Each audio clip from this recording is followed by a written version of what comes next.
I never thought I would E2 an operator I never used just for their art. But then I looked at E2 Eunectes, and I mean, her art speaks for itself.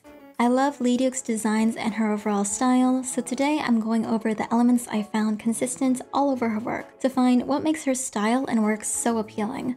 I will create a drawing in the style of Liduke. The girls she draws, of course. I am not skilled enough to even attempt to draw old men. So let's go over the main things I focused on. Many artists use color to guide the eyes around their piece. For example, Ask uses many bright colors as highlights in the hair. But with Liduke's art, I found that many of the shades she uses are desaturated, with only a few rare pops of color. The hair, skin, and main clothing are mostly unsaturated, and typically the small pops of color are reserved for accessories or small parts of clothing. She mainly uses this part of the color palette, this part of the color wheel reserved for these pops of color. But for the hair and clothing, the unsaturated colors are not simply less saturated versions of the base color. While the saturation remains low, there are huge jumps in hue. The low saturation palette of the skin, however, reminds me of a lot of artists who draw in grayscale first, or black and white, and then use multiple adjustment layers to then modify the grayscale.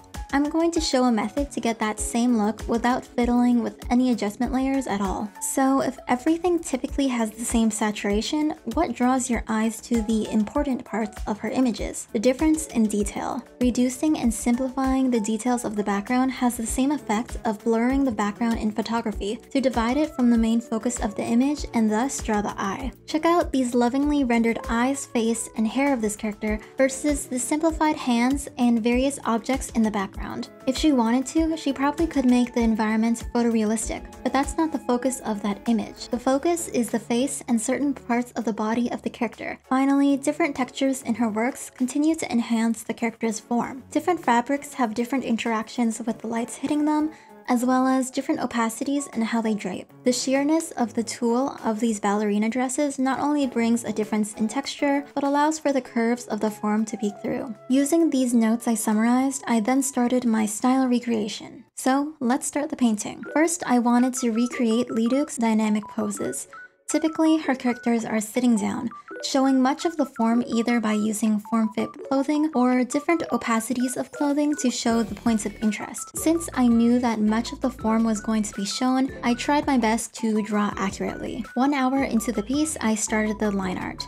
Something I noticed about Liduke's hair rendering is that while there are many lines used to represent hair strands, the line art is not consistent around the perimeter of the hair, so I reduced it to only the main parts of the image, just so I had a vague impression of the proportions of the character, focusing on the face, torso, and limbs. The clothing also is not typically lined in her works unless it is skin tight.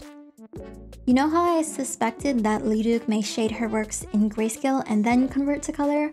We are going to go ahead and not do that, because rather than being a jack of all trades, master of none, I'd rather be able to use one process very well and adapt it to different drawings. Of course, trying different techniques is fun to do, but the problem is that I did that for so long, just changing my process every art piece, that it got me in the place I am today.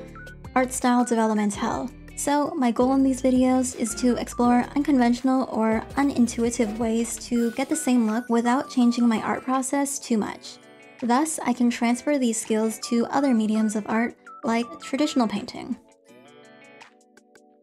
2 hours into this piece, to draw the light skin, I blocked in a mid-gray.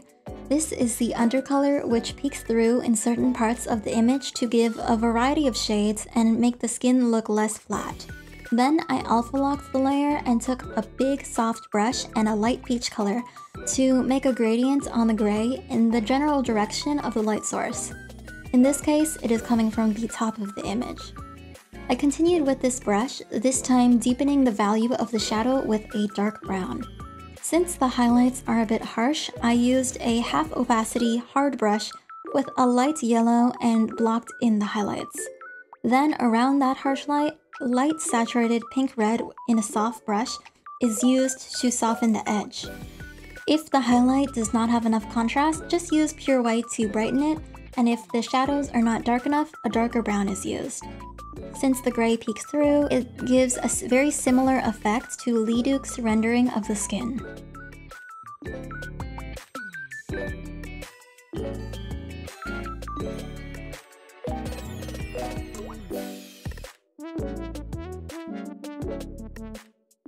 Around 3 hours in is when I started the hair using a very simple palette of decreasing the saturation and value as I was painting the shadow, creating a very smooth gradient to indicate the general direction of the light. You know how earlier I said that even though many grays are used, the hues of the grays are all over the place? To make the hair more interesting, I messed with the hues by using the curves tool, making a wavy pattern. This gives a more varied hue all over the hair, much like Liduke's works. By color picking these new modified colors, I drew the strands of the hair.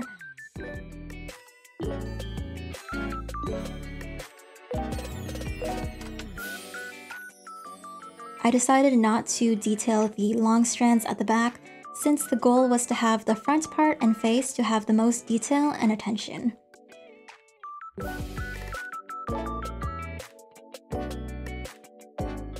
For the eyes, of course, I used a tiny hard brush, packing as many details inside as possible.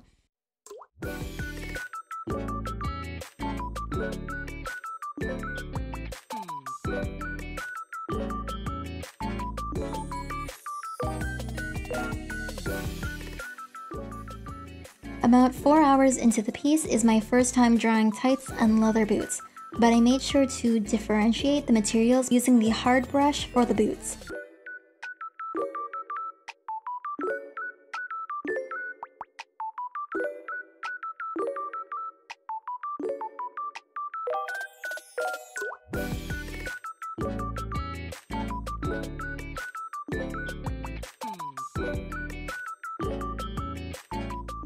I also fixed some other parts of the image, erasing some parts of the hair, revealing the eyes more.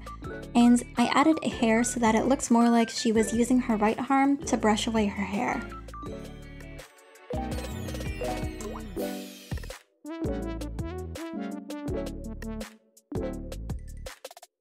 I know that much of the clothing Liduke draws is done in a more painterly style, so I defaulted to just playing around with a half opacity hard brush to get that rough painterly feel.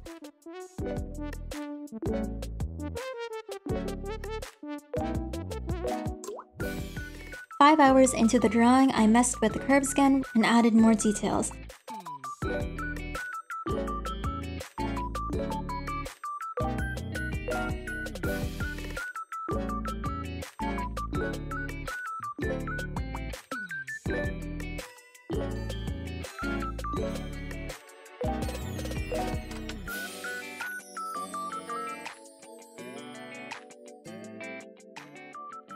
Finally, 6 hours later, I started on the tool, changing the material of the character since the character, Alter Hibiscus, already has a layered coat.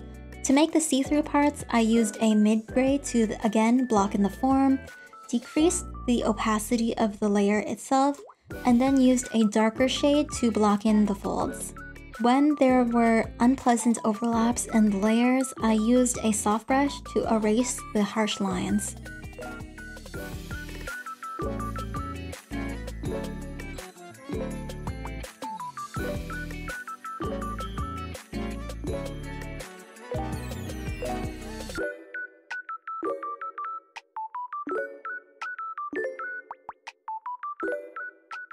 I know that for other objects in the image which are not in focus, Liduke does very simple coloring. So for the suitcase she was sitting on, I opted for very simple shading, and lots of the detail on the coat were simplified as well.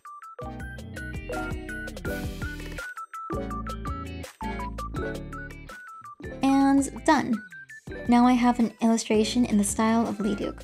Of course, there are many things I would change if I did this again, such as the sketchy anatomy, the stiff pose.